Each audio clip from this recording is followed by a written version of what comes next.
Boa noite, querida igreja. Tudo bem com vocês?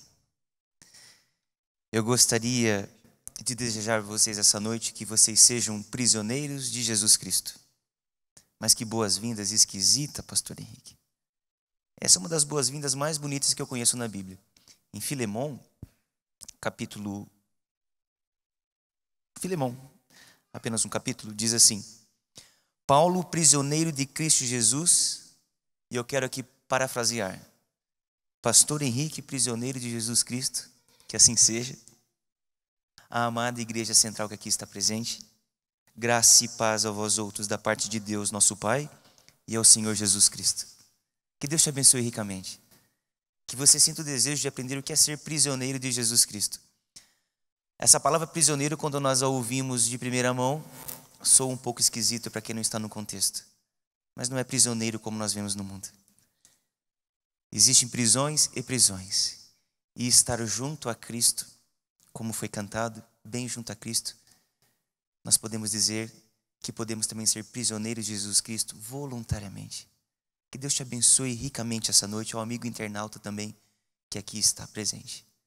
Que Deus possa te abençoar, te conduzir, que você possa encontrar hoje aqui na casa de Deus aquilo que você veio buscar. Eu convido a você a abrir a sua Bíblia no livro de Amós. Amós capítulo 4. O livro de Amós se encontra após Daniel. Ali você encontra Oséias, Joel e chega em Amós. Amós capítulo 4, verso 11 ao 13. Nós vamos ler esse capítulo todo. E o objetivo dessa mensagem é demonstrar para você que o interesse de Deus não está em te condenar. Não está em te condenar. Está assim em te livrar. Que coisa boa, não é? Quantas pessoas te condenam no dia a dia? Quantas pessoas te condenam apenas no olhar? Já percebeu isso? Quantas pessoas te julgam pelos seus atos que não querem dizer muita coisa? Ou julgam as suas intenções, te condenam, te fuzilam.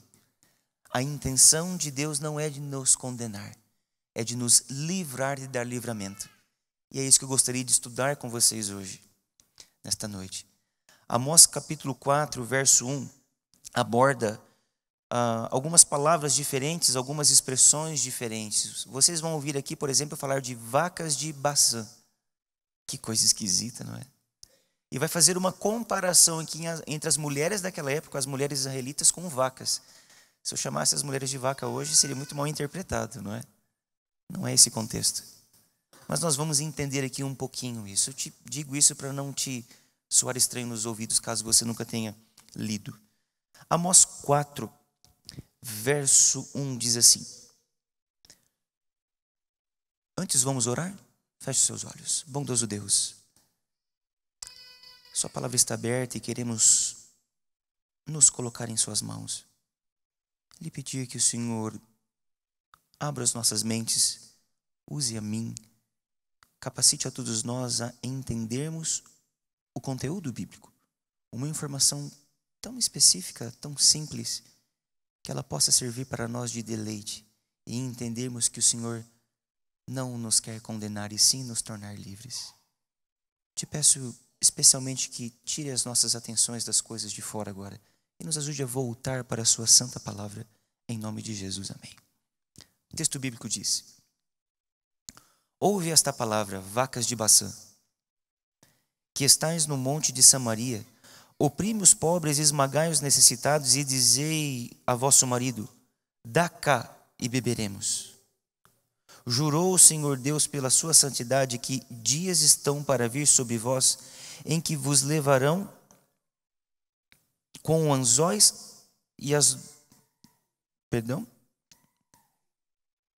Jurou o Senhor, verso 2, pela sua santidade que dias estão para vir sobre vós, em que vos levarão com anzóis e as vossas restantes com fisga de pesca. O que está dizendo aqui é que elas seriam levadas por aqueles que viriam literalmente vencer sobre eles os inimigos com anzóis ou fisgas presas nos narizes e na boca, como se faz com os peixes. Muitos povos, quando escravizavam os seus subordinados, eles faziam isso. E para não acontecer isso, Deus estava trazendo essa mensagem de demonstração, de advertência. O verso 3 diz: saireis cada homem em frente de si pelas brechas e vos lançareis para Hermon, diz o Senhor. Verso 4: vinde a Betel e transgride, a Gilgal e multiplicai as transgressões.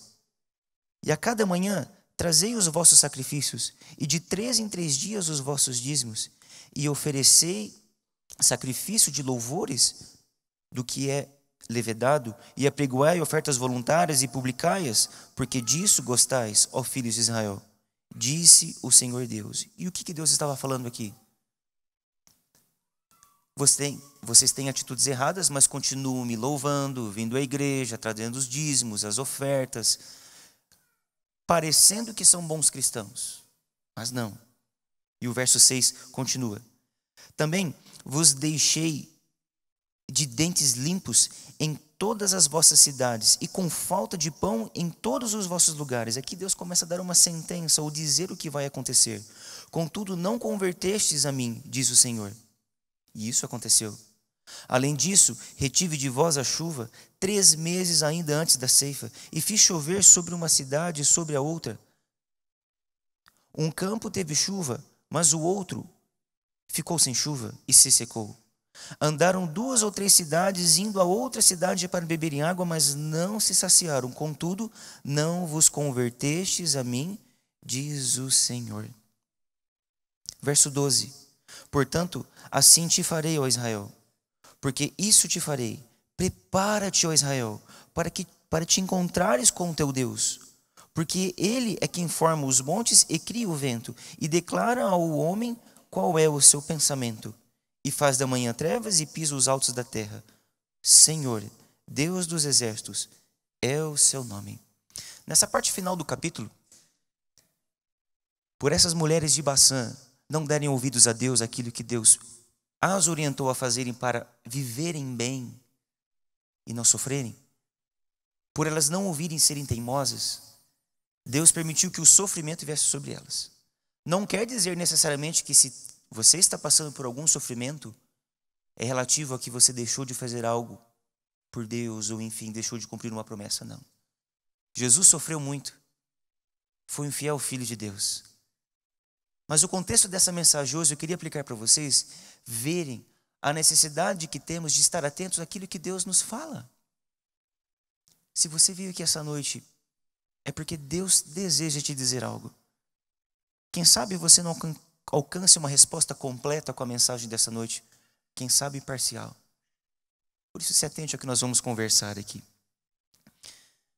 Se você fizer uma porção de bolinhas de barro, pequenininhas, úmidas, moles. Quem já fez isso quando era criança aqui? Deixa eu ver. Quem já brincou com barro? Tenho fotos quando era criança que eu parecia um tatu. Adorava brincar no barro e na terra. Se você fizer bolinhas de barro, várias, e colocar numa forma, metade da forma bolinha de barro, e na outra metade da forma fazer bolinhas de manteiga. Pense comigo essa ilustração. E levá-las ao forno. O que irá acontecer? As bolas de barro vão o quê? Se endurecer. E o que vai acontecer com as bolas de manteiga? Se derreter. Há algum problema com o forno? O forno fez algo de errado nessa história? Não. Fez a função dele. Ele aqueceu. Então, por que os resultados com a bolinha de barro e a bolinha de manteiga são tão diferentes uns dos outros? O calor do forno é o mesmo, não é? Mas os materiais são diferentes. Por isso a ação do forno produzirá resultados diferentes. Nessa pequena ilustração, quem seria aqui o forno? A vontade do nosso bom Deus. Aquilo que Ele nos direciona a fazer. Aquilo que Ele fala para o nosso bem. E o que seria a bola de barro? Oi? Nosso coração que não se entrega voluntariamente a Deus. E o que seria a bolinha de manteiga? aquele filho de Deus, que por mais falho e pecador que seja, é humilde e quebranta o seu coração diante de Deus quando ele fala. Amós apresenta um desafio para os israelitas nesse texto bíblico. Eles deverão encontrar-se com Deus. É o que diz no versículo 12. Olha, prepara-te, porque Deus está vindo, se prepare para o dia de Deus. E é por isso que ele começa a trazer essa demonstração. E o resultado do encontro depende da pessoa e não de Deus.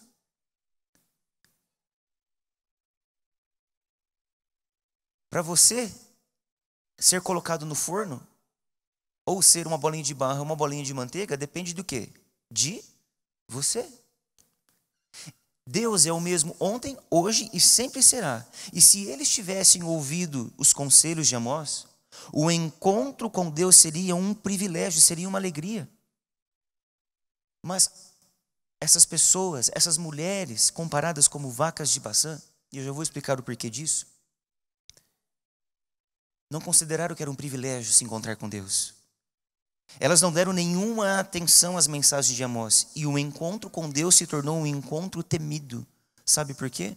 Porque faltava algo. Faltava a entrega da parte delas. E elas temeram verdadeiramente. Na nossa condição espiritual como cristãos, nós podemos temer o encontro com Deus ou não temer. E às vezes nós tememos pelo motivo errado. Achamos por sermos pecadores, falhos, que a gente não tem o direito de se apresentar diante de Deus. Não, não é assim. Você pode e deve se apresentar diante de Deus. Jesus veio para isso. Ele veio para nos mostrar que devemos ir a Ele tal qual estamos. Mas quando nós endureçamos o nosso coração, como nos deixamos ser bolinhas de barro que se endurecem, aí que a coisa começa a ficar ruim. Deus convidou essas mulheres para mudarem de atitude. E o convite de Deus é que nós mudemos de atitude. Por que ela chamou elas de vacas de Baçã? Já parou para pensar nisso? Baçã era uma região pastoril que ficava ao leste do Rio Jordão. E diz os relatos históricos e comentários bíblicos que nesta região havia uma pastagem verde exuberante. Não faltava o pasto. Grandes rebanhos pastavam por ali. Isso era sinal de fartura. Há vários textos que fazem referência a essa região como região pastoril de gados. Se você depois ler Deuteronômio 32, verso 14, e Salmo 22, verso 12, vai estar fazendo referência a esse texto, ou a essa expressão. Mas por que Amós chama as mulheres israelitas de vacas de Baçã? Ele era, obviamente, um homem do campo e conhecia acerca do gado, e ele pegou isso como exemplo. Jesus não usava parábolas do dia a dia para contextualizar aquela lição que ele queria passar. Amós fez o mesmo, direcionado por Deus. Mas por que mesmo que ele chamou aquelas mulheres de vacas de Baçã? Porque essas mulheres viviam na luxúria, diz o texto bíblico. Na opulência, quanto à comida, quanto à vestimenta e quanto ao comportamento. Incluindo um comportamento pervertido no aspecto sexual também. Elas obrigavam seus maridos a espoliar, a extorquir e violentar o pobre para que elas fossem beneficiadas. Elas não estavam nem aí. Elas viviam a vida como queriam viver.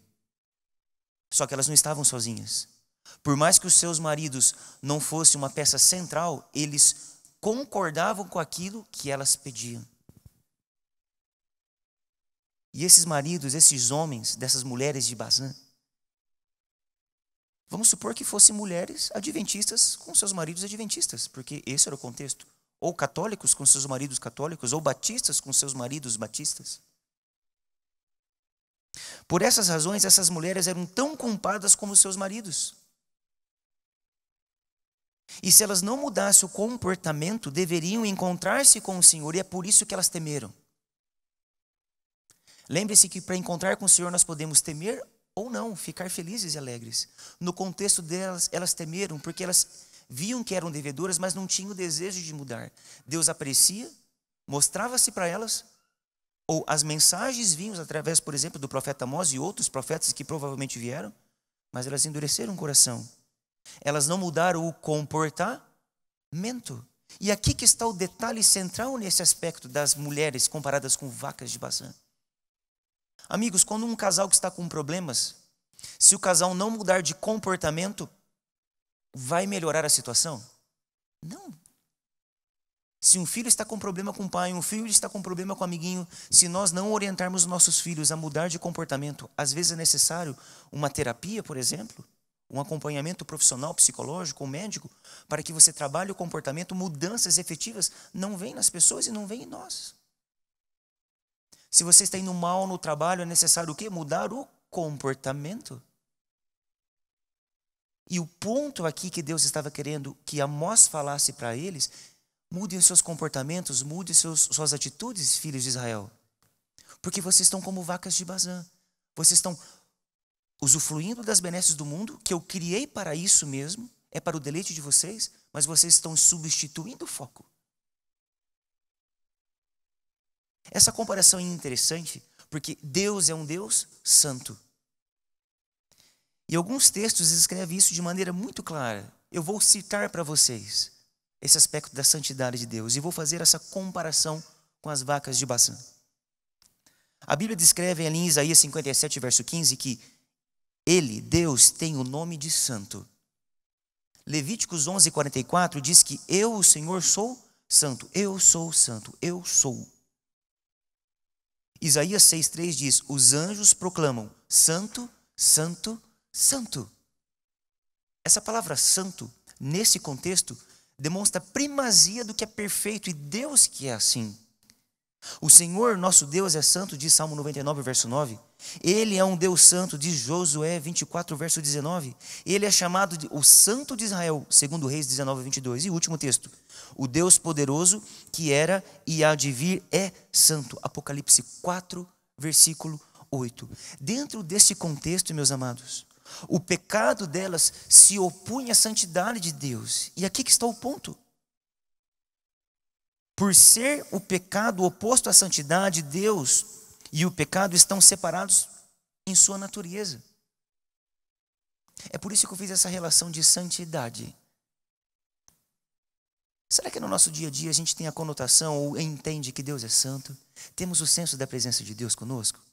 Imagine em tudo que você fosse fazer: comprar algo, receber um troco a mais, voltar, demonstrar o aspecto santo de Deus. Correto, por amor, não por simples fazer e se gabar depois. Deus não pode se misturar com o pecado, e é por isso que Ele enviou Amós para falar: filhas, não sejam como as vacas de Bazã, que se regalam e curtem a vida e não se preocupam com mais nada.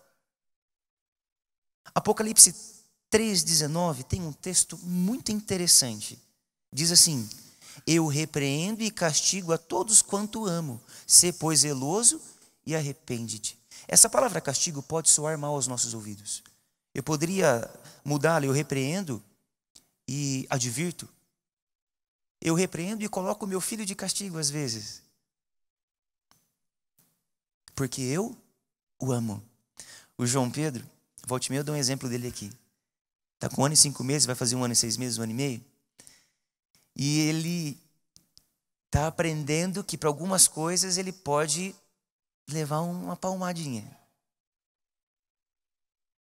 E ele é tão esperto, aquele molequinho, meu filhote, que agora ele sabe que onde ele coloca a mão, ou especialmente, na verdade, quando ele bate na gente, a gente fala: não, filho. Ele bate a segunda vez, a gente pega a mãozinha dele e dá um tapinha.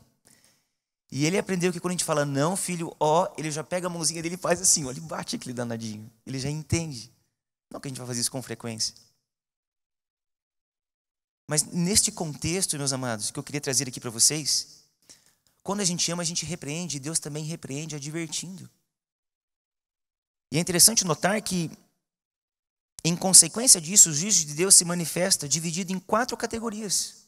Deus é um Deus justo e Ele manifesta a sua repreensão, a sua varinha, como um filho precisa, ou uma advertência: ou filho, eu vou ter que te privar disso aqui para que você valorize o que eu estou te dando. Existem 4 formas de juízo de Deus. No final dessa explanação dos 4, eu vou dizer qual foi com as vacas de Bazã. Mas o primeiro juízo que eu queria trazer para vocês era o juízos corretivos. A Bíblia traz juízos corretivos que Deus dava para o seu povo. Os juízos corretivos têm a finalidade de corrigir. Sabe qual foi um exemplo? o cativeiro dos 70 anos na Babilônia do povo de Israel. Eles ficaram 70 anos na Babilônia, profetizado por Deus, mas depois eles voltaram para Jerusalém. Eles se privaram, ficaram de castigo 70 anos, não tendo as benesses que tinham para aprender, e falei assim: filho, eu vou ter que te tirar isso, porque senão você não vai ser ninguém na vida. Uma segunda forma de juízo são os juízos punitivos. Esses são juízos que doem um pouco mais em nós, porque a punição, muitas vezes a palavra soa severa aos nossos ouvidos, mas é necessário.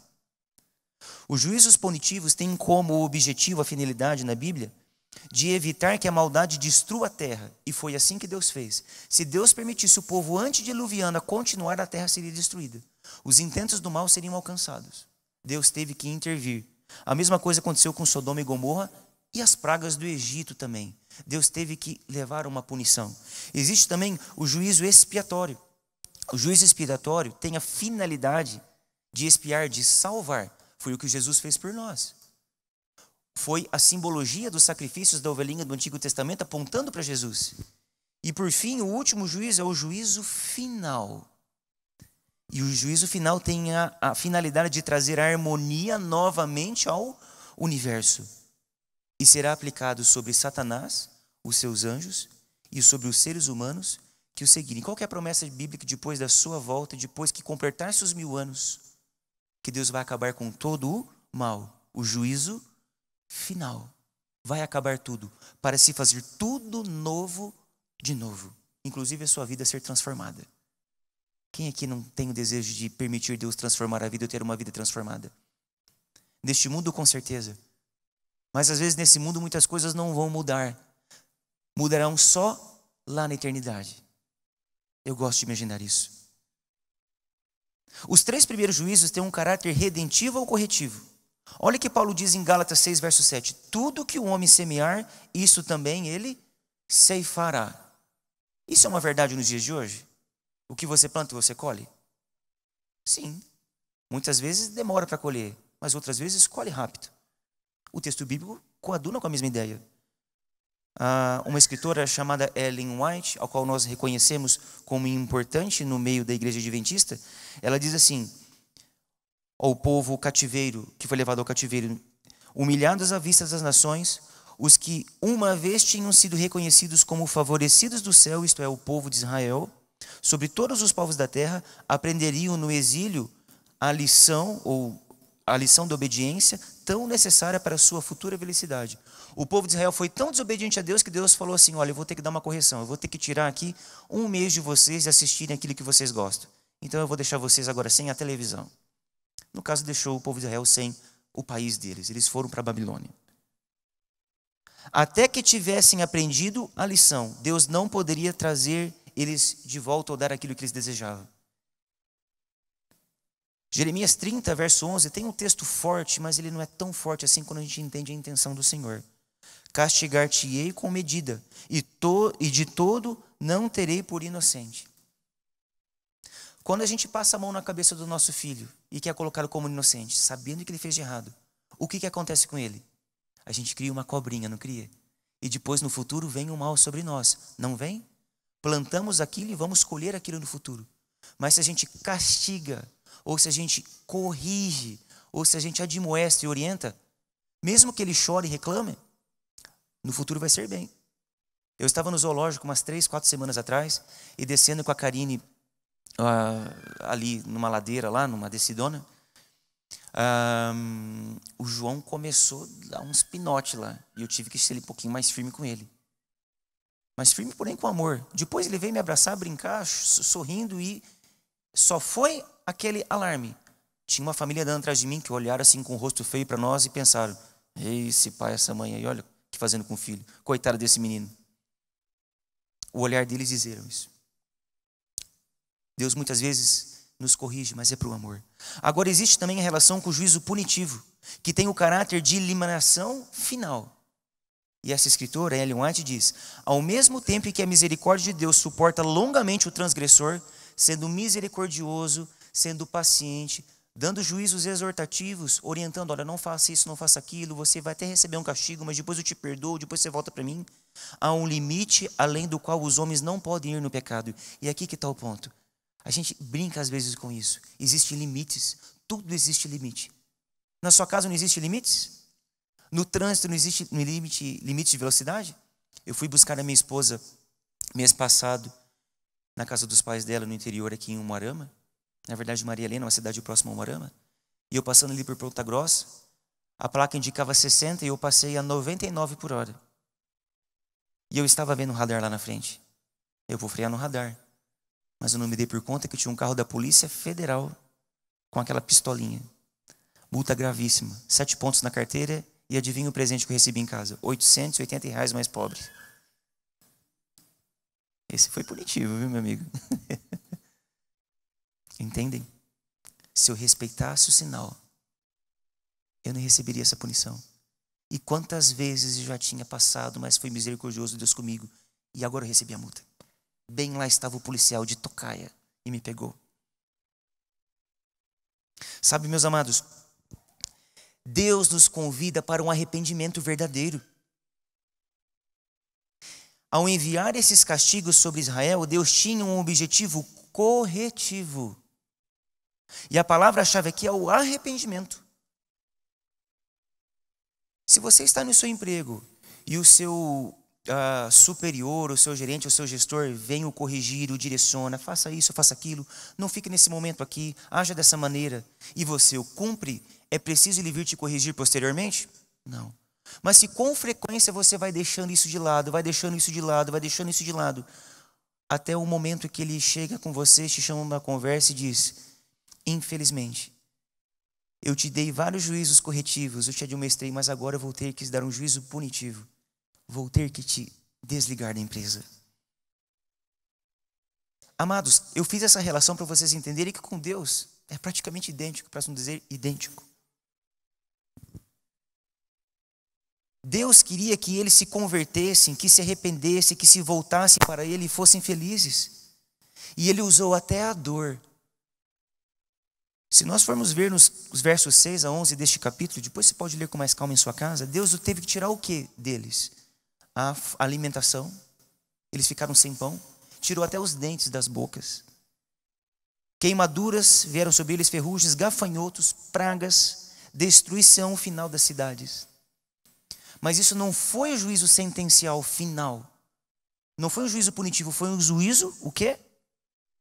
Exortativo, para eles se corrigirem. Se fosse punitivo, Deus faria cair fogo e enxofre nas mulheres dadas como vacas de Bazã, por exemplo. Mas não foi o que aconteceu. E eu queria aqui fazer uma aplicação para vocês, para nós irmos para a parte final da mensagem. Há pessoas que aprendem observando a experiência dos outros. Concordam comigo? Sim. Estes não precisam passar pelo sofrimento, porque aprendem pela observação. São considerados sábias. Há os que aprendem passando pelos mesmos, eles mesmos pelas experiências.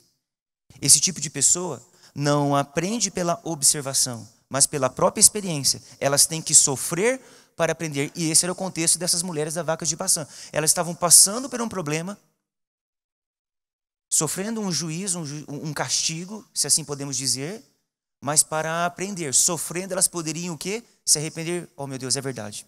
Eu errei aqui. Dei mancada. Vou sofrer as consequências das minhas escolhas erradas, mas estou aqui para mudar. Mas há os que não aprendem nem passando pela experiência de dor e do sofrimento. Estes voltam várias vezes pelo mesmo caminho e sofrem novamente e vão indo. Eu gostaria de concluir essa mensagem com vocês, meus amados, dizendo o seguinte: quantos aqui se lembram das bolinhas de manteiga e de barro que estavam dentro do forno que eu contei no início? Se lembram? Muito bem. Em Israel, haviam mulheres rebeldes ao Senhor. Isso era uma afronta a Deus, a ponto de sua santidade chamar o povo ao arrependimento. E como é que Deus teve que chamar eles ao arrependimento? Permitindo que provas o alcançassem. Isso aqui não é sinal que as provas que estão acontecendo na sua vida são porque você se afastou de Deus, não. Provas vêm mesmo quando a gente não se afasta de Deus. Paulo é um exemplo, Jesus Cristo é um exemplo. A sua vida pode ser um exemplo. Mas às vezes, algum tipo de juízo que Deus permite vir sobre você pode ser por causa também de que você em algum momento soltou das mãos de Deus. Mas Ele não traz isso para te matar, Ele não traz isso para te entristecer, Ele traz isso para te acordar. Lutas são bem-vindas quando nós temos o foco correto. É por isso que Paulo ficava feliz. A palavra não saiu aqui, é melhor mudar. Com as provas e lutas que vinham.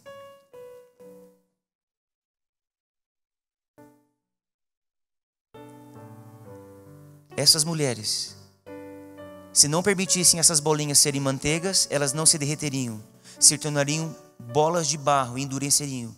E poderia acontecer como aconteceu com Sodoma e Gomorra, por exemplo. Virem um juízo efetivo de Deus. E elas perderem a possibilidade de viver a vida eterna, de se encontrar com Cristo nas alturas. Eu quero fazer um apelo para você aqui.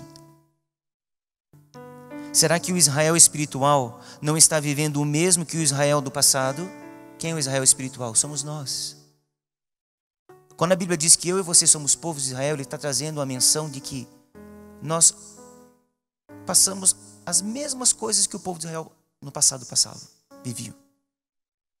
E qual é o seu contexto dentro do que nós conversamos hoje? Deus chama o seu povo a um arrependimento verdadeiro. É por isso que você está aqui hoje. É por isso que nesse culto a promessa de Deus para você, enquanto você respira, está livre, está ouvindo o que eu estou dizendo, não tem como Deus dar um juízo punitivo, aquele que te tira a possibilidade, porque você já se entregou além da conta. Se você está aqui ouvindo, é sinal de que Deus te ama tanto e continuará te amando. Ele está te dando a possibilidade de você apenas aprender com seus erros e voltar atrás, dar um passo atrás, 2, 3 ou quanto for preciso.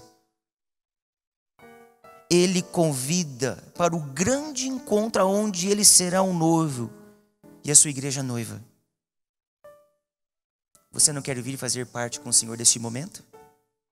No verso 12 do capítulo 4 de Amós diz: portanto assim te farei, ó Israel, e porque isso te farei, prepara-te, ó Israel, para te encontrares com o teu Deus. Eu quero me encontrar com meu Deus. Eu estava folheando a Bíblia ali atrás, me concentrando para o texto, para o sermão. E me deparei com um texto de Hebreus capítulo 2, versículo 1. Abra suas Bíblias para nós finalizarmos com esse texto. Hebreus capítulo 2, versículo 1. Olha que texto lindo.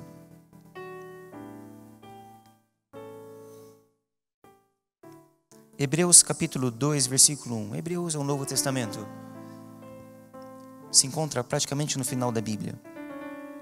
O texto bíblico diz assim: por esta razão, importa que nos apeguemos com mais firmeza às verdades ouvidas, para que delas jamais nos desviemos. O que importa para nós? É nos apegarmos com firmeza naquilo que Deus nos propõe. Quem sabe Amós veio falar com você hoje. Se apegue àquilo que Deus te propõe, meu amado. Melhor será a tua vida assim. Eu faço firme escolha de me apegar a Deus. E você? Eu quero convidar você a se levantar para nós orarmos ao som do piano. Não vou chamar ninguém aqui na frente hoje, mas eu quero chamar para que você se levante de uma outra forma. Você já está em pé fisicamente, mas eu queria te chamar para você se levantar dentro de você. Um homem ou mulher dentro de você que quer ser fiente e temer a Deus, que entendeu que se importa que apeguemos a palavra do Senhor àquilo que Deus nos propõe.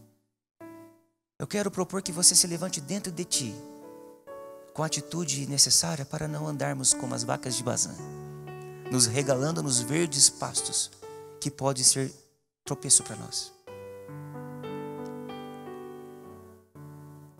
Entrega o coração a Jesus nesse instante. Fale aquilo que você precisa para Ele. Peça para Ele plantar o arrependimento dentro do seu coração. Que você tenha o desejo de estar na Nova Canaã, na Cidade Santa. Estar preparado para o grande encontro com Cristo nas nuvens. Ele te ama. E está aqui pronto para te receber. Feche os seus olhos, vamos falar com o Senhor. Bom Pai, bom Mestre, nosso Salvador Jesus Cristo, Santo Espírito que acalenta os nossos corações. Nós não queremos ser vacas de Bazã mais. Nós queremos ser filhos fiéis do Senhor. Nos apegar àquilo que importa e deixar aquilo que fatalmente pode nos separar de Ti eternamente. Para isso nós temos o crivo em nossas mãos, a Bíblia, que é a nossa bússola, e temos a oração para lançarmos mão. Essa dupla perfeita que o Senhor nos deu, nos fará ter um encontro pleno com o Senhor. E sermos, como Paulo diz, prisioneiros de Jesus Cristo, lá no livro de Filemão. O meu desejo, ó Pai, para todos os seus filhos é que sejam prisioneiros de Cristo Jesus, nesse contexto que estudamos. Prisioneiros voluntários, daqueles que se entregam ao Senhor e sejam verdadeiramente transformados.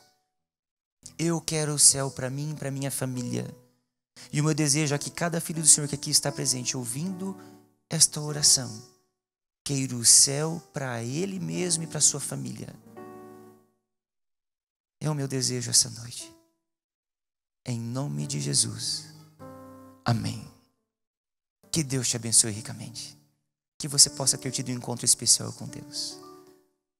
Sábado novamente nós teremos o culto às 9 da manhã e domingo às 7:30 da noite. Você é o nosso convidado para estar aqui conosco também. Deus te abençoe.